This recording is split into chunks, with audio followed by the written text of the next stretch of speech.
For years, gang violence has dominated headlines in South Africa's Western Cape, shaping perceptions of crime, security, and urban life. Recent third-quarter crime statistics, however, reveal a national decline in murders, even as the province remains a hotspot for gang-linked activity. Authorities are increasingly relying on intelligence-led strategies, targeting illegal firearms and dismantling organized crime networks, offering a potential model for cities across the global south to tackle transactional crime without deepening inequality.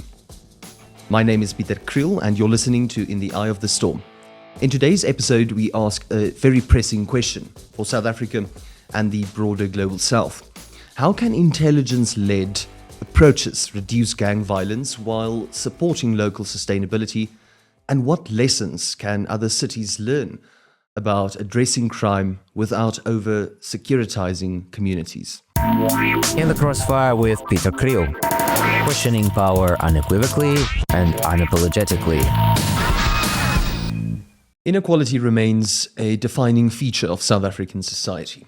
In your experience as leader of the opposition in the Western Cape, how do economic deprivation and lack of opportunities in historically marginalized areas relate to gangsterism and the ongoing cycle of violence? A very, very good question. I think a question very relevant to the Western Cape. The Western Cape, according to the Premier Alan Wendy's own admission last week in the State of the Province address, the Western Cape is a tale of two provinces. A tale of two provinces where deep-seated inequalities exist. And those inequalities, whether people want to admit it or not, are based on race. There's an apartheid legacy. You're either black, and when I say black, I mean colored, Indian, African. You're either black, working class, poor, that's the one category, or you're white and privileged. And if you look at the patterns of gangsterism and drug abuse, particularly gangsterism and the gang culture, you will see in which communities it is most rife. Gang culture is rife in our communities, in the Cape Flats, in the townships, in rural Western Cape, rural colored Western Cape, African areas. It's where it's rife. Because when young people do not have a sense of aspiration, when the system refuses to give them a sense of aspiration, particularly economic aspiration, social aspiration, they turn to gangs. When young people, we've got a situation as we speak now, where over 1,600 learners are still unplaced in the Western Cape, despite the Western Cape High Court ruling, and a provincial government that point blank refuses to implement the ruling. What happens to those children? They join gangs. I'm not saying everyone will, but this is the situation. So yes, policing is important. Boots on the ground is important, but fundamentally, and that's the responsibility of the province and municipalities, fundamentally, the social economic conditions are a massive problem. I'm of the view, and I can be corrected on this, Peter, but I'm of the view that it's not in line with the ideological posture of the current administration in the Western Cape to actually deal with inequality along, especially because these inequalities are racially entrenched, because they view themselves as being colorblind. You speak about apartheid being very much visible in Cape Town, and I would absolutely agree with you. When we talk about spatial apartheid and colonial planning legacies, how do segregated urban geographies in the Western Cape fuel criminal networks and specifically gang recruitment? Because what happens is spatial apartheid basically resulted in our people moving away from the center of economic activity, but also being ghettoized and living in slums and living in extremely constrained and small environments. That builds up a sense of frustration.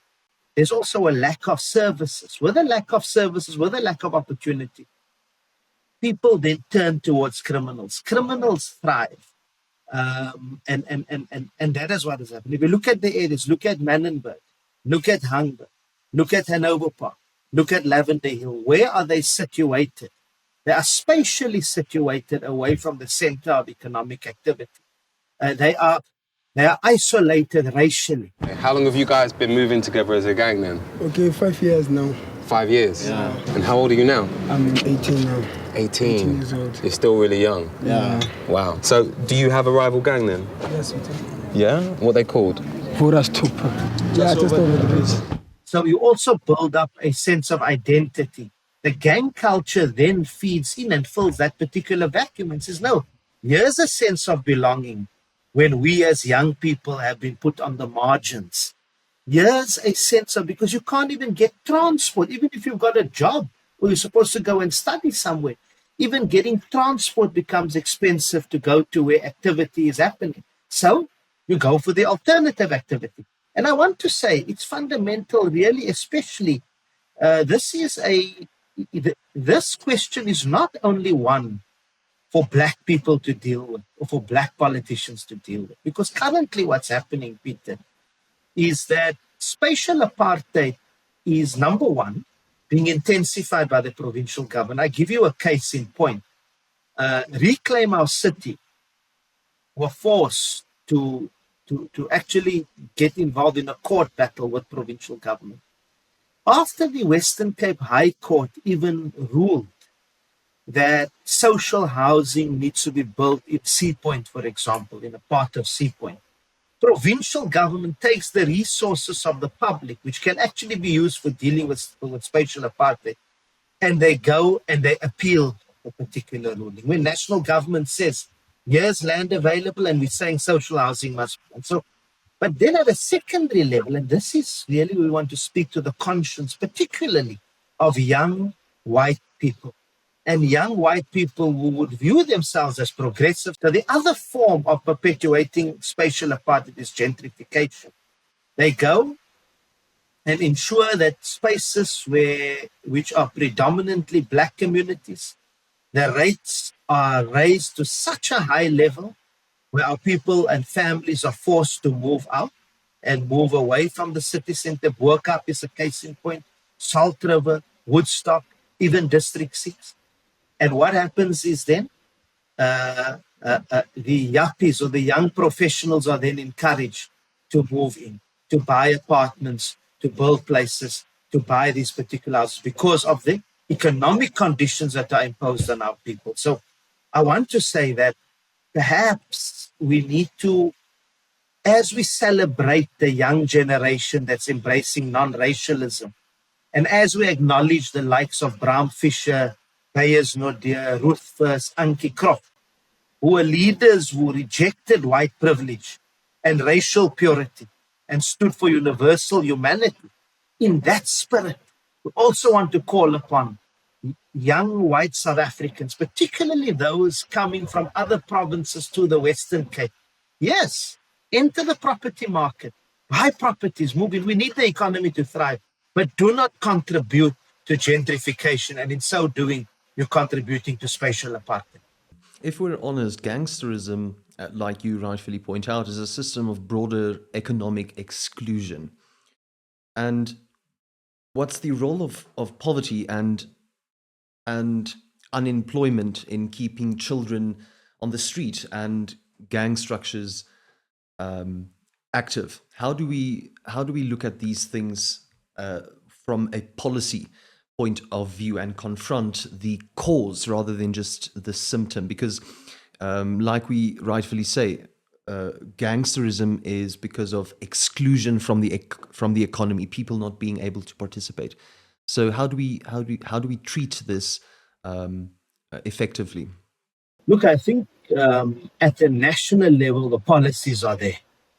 You've got a National Youth Development Agency that's been established, which has to particularly work on ensuring that the bottlenecks that block young people from even entering the informal economy, from becoming entrepreneurs, and those bottlenecks are dealt with. What we require is implementation, not only at the level of provincial government, but even national government. We need implementation. here in the province, for example, as well. We need the small and medium enterprises, particularly in our township economy, to be activated. The red tape must be cut. We've got something such as Westgrow here in the Province, the Western Cape government's investment arm. At a policy level, such an investment arm should actually be assessed and judged by how many small and medium enterprises are being assisted with the foreign direct investment. Tourism, for example.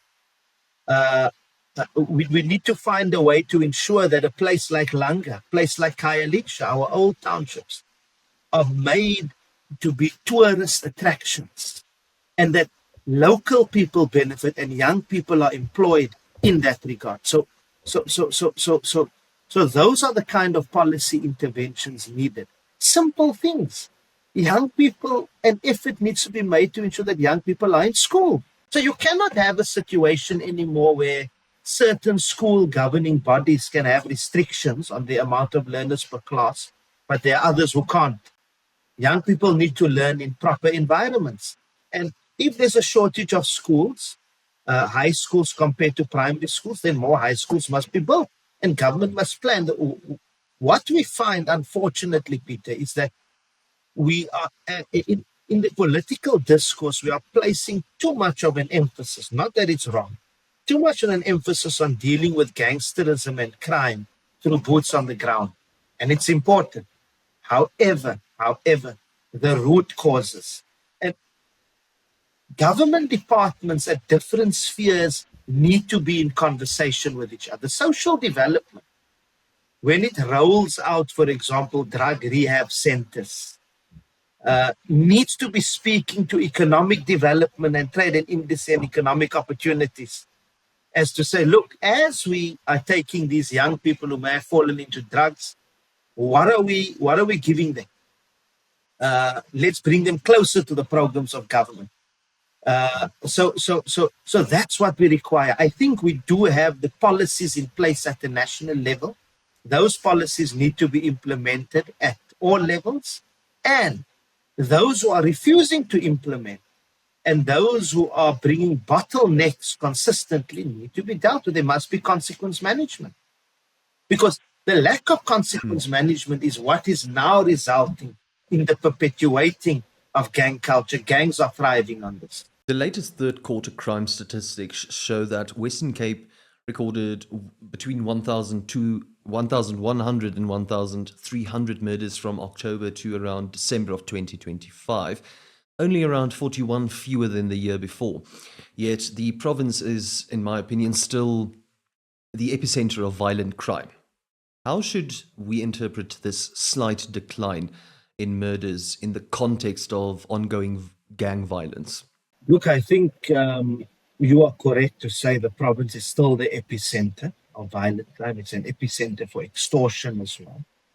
I think how we should interpret this is, and if you look at the records, a lot of the reduction in violent crime, yes, there has been in terms of what some of the interventions, police interventions, but a lot of reduction has also been in the kind of areas or the leafy suburbs which create a conducive environment for reduction to actually happen. And you must also remember, Peter, that many crimes, particularly in our poor and working class communities, go unreported. They go unreported. It's only when the deaths and murders happen but even sometimes you'll find a body months later laying in a field. And that also speaks, it takes you back, the issue of spatial apartheid, contributing not only just on the issue of economic opportunity, but just psychologically, the way in which people live. I think we should actually be doing an interview like this inside of an informal settlement to see, and at the same time, we've got a provincial government that's sending back money, large amounts of money to National Treasury because it's unable to spend the budget for housing. Yet there's a housing backlog. People are living in squalor. People are living on top of each other. And that, in turn, psychologically, and that also makes crime fighting difficult. Because how do police and crime fighters go and locate criminals when they are hiding in various nooks and crannies? Intelligence-led policing may be fashionable. It's been in the news recently. It's everywhere. Security cameras, drones, AI policing. But there's a very real risk it becomes securitization that targets the poor and actually deepens inequality.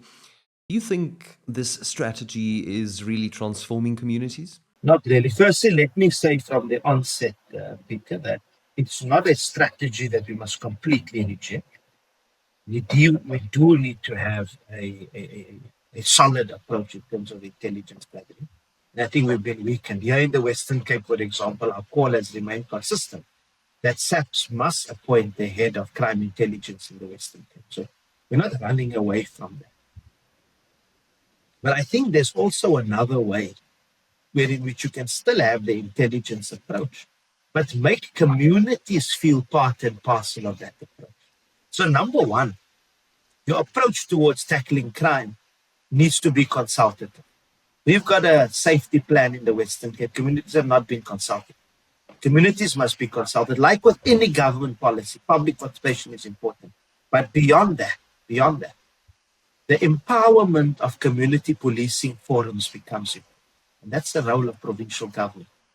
When you empower community policing forums, not only with resources, but with capacity, with the know-how, then community members on the ground, because we had it during the past, you had street committees that were quite effective, even pre-democracy in our communities.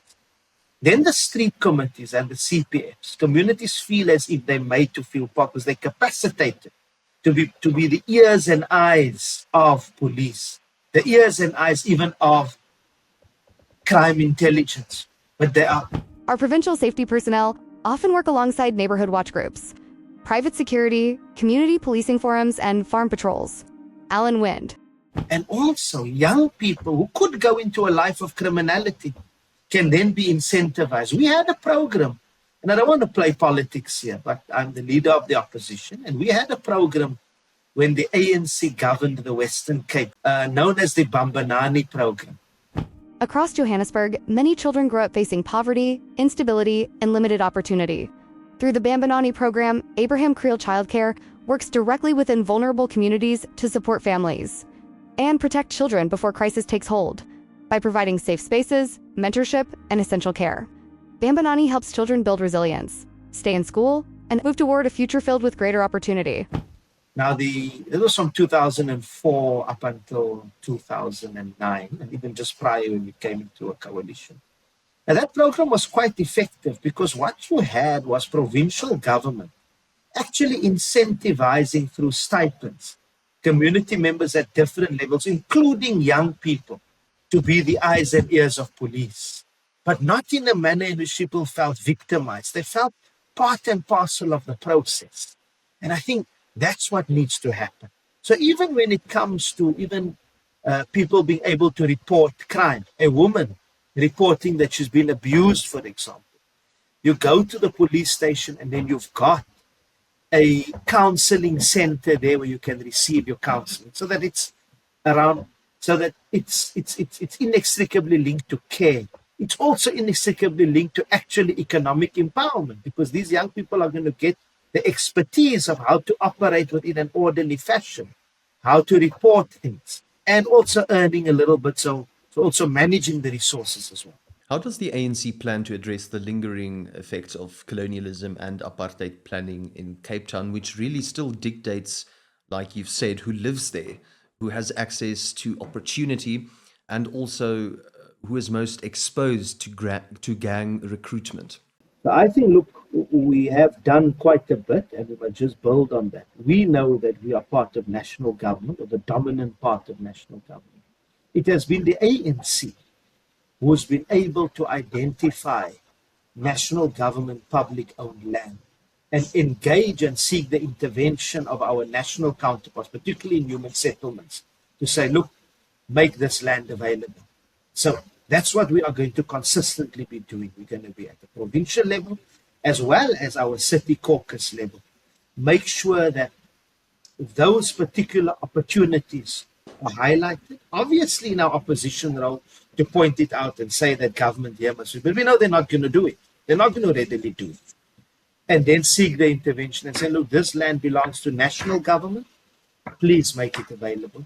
And in many cases it has. The Sea Point case, the Tafelberg that we've spoken about, that speaks to that. But then also to galvanize and unite civil society. For a very long time, the ANC, and unfortunately there's also our problem, we've tended to operate in a manner that's bureaucratic and just in line with working with ANC members, ANC structures. But now the ANC, particularly in the Western Cape, is going through the phase of renewal. And within that context of renewal, it's about, yes, working with ANC members, reviving the structures, but dealing particularly with spatial apartheid through building up the links and working with organizations that even may be antagonistic to us.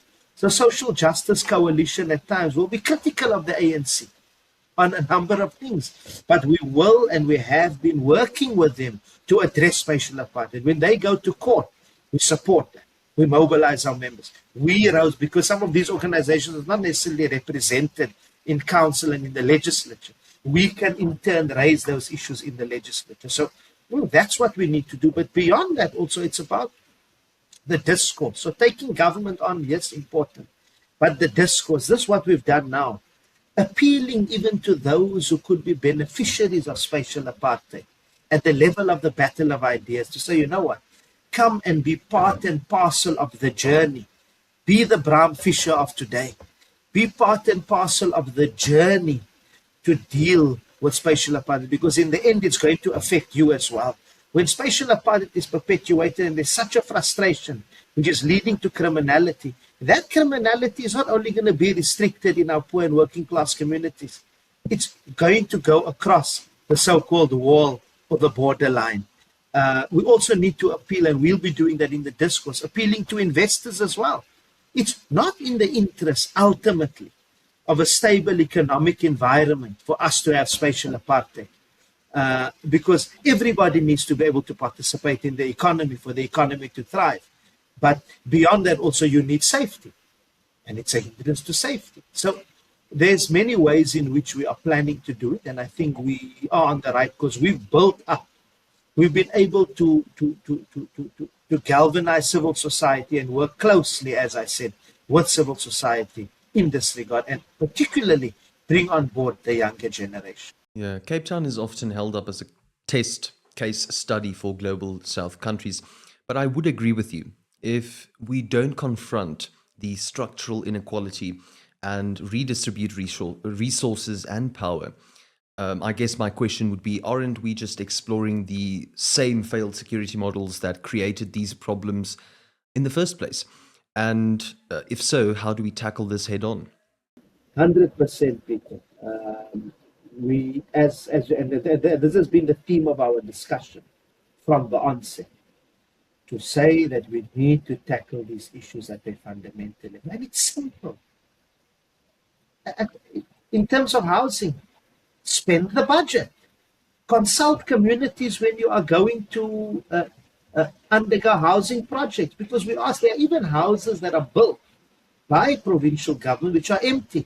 The reason they're empty is because communities were not consulted. And when you build houses, make sure that there are schools, that there are health facilities, that there are sports grounds. People must be given a holistic life. So that's how you tackle it. By getting the basics right. The basics are there, but the basics are not being implemented. Why? Because there's an ideological positioning here by the party that's in government, which says, no, this is not important. This is not a priority. Only what happens in the CBD becomes a priority, and hence we need to get these poor and working class out of the CBD. And that's the fundamental problem. And by talking about it on platforms such as these, by taking legal action, by driving accountability, by building social movement around it and holding them accountable for not spending the money and not wanting to do proper spatial planning, we are actually tackling the issue.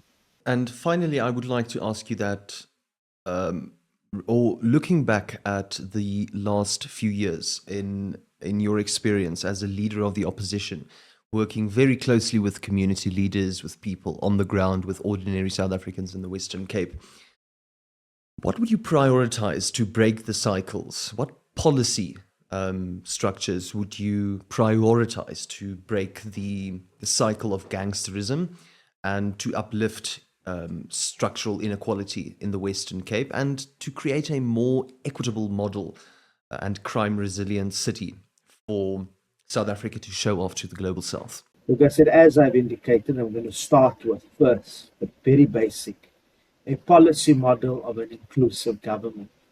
Government needs to listen to people and listen to young people. Let's make an active effort and be non-compromising on ensuring that when we provide solutions, when we seek to make interventions, let's actually listen to young people, not only youth organizations and structures, because many are not organized in that space, but young people, the sports clubs, the young people sitting on the streets. Let's have actual public, in a real sense. Public participation must be the cornerstone. That's number one. Number two, as I said before, just at the level of actual crime fighting, beyond just looking at the fundamentals, let's revive the elements of the Bambanani program. It can be called something else, but community participation, and particularly participation of young people in tackling crime in our communities. And obviously that goes with witness protection. Number three, as I've indicated, a specific effort on boosting the township economy, doing away with the red tape when it comes to young people entering into the business sector, entrepreneurship. Sorry, just to interrupt you there, what you mean by cutting down that red tape is similar to what I've been saying on my social media platforms. Break the barrier between what we call the township and what we call the city. Integrate the township into the city and make it one space for everyone to live in. That is how you create a space, an economic center where everyone thrives and where everyone participates. That's basically what you're saying. Yes, that's what I'm saying, both at the spatial level in terms of breaking down spatial apartment, but also at the level of the opportunities.